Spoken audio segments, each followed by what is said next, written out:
दादा बटी को ना दुर्गा पूजा समय रे चांदा मागिले पुलिस गिरफ करिबो। दुर्गा पूजा पाई ट्विन सिटी रो ऑफिसर को पुलिस कमिश्नर को निर्देश।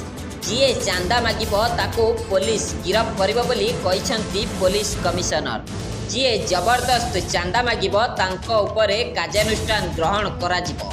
जो माने चांदा मागिबे सेमानक संपर्क रे जनसाधारण माने सीधा सड़क पुलिस को खबर दे पारिबे। तांको ना को गोपन रखा जिवो बोली कहिसंती पुलिस कमिश्नर। जो भली भाबरे दुर्गा पूजा समय रे भुवनेश्वर और कटक रे विभिन्न गैंग सक्रिय होई उठंती, जो माने साधारण लोकों को डराई धमकाई टंका आदाय करती। एबे एई लोक मानको साबाड़ करिबा पई तत्पर होई उठिची commissionerate police. Twin city police commissionerate जो मोटो रही दादा बटी को ना सेटा को मु रिइटरेट करवा कौन आवश्यकता नहीं। यही बाबद commissionerate police zero tolerance policy रही। चांदा बा दादा बटी जोटी आदाय करिवार स्पष्ट खबर आसीबो आमे ता विरोध में कठोर कार्यानुष्ठान नबू।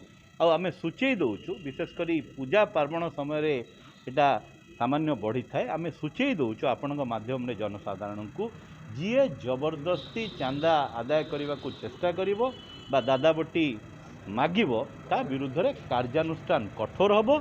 आ एथिरे कौनसी टॉलरेंस नहीं।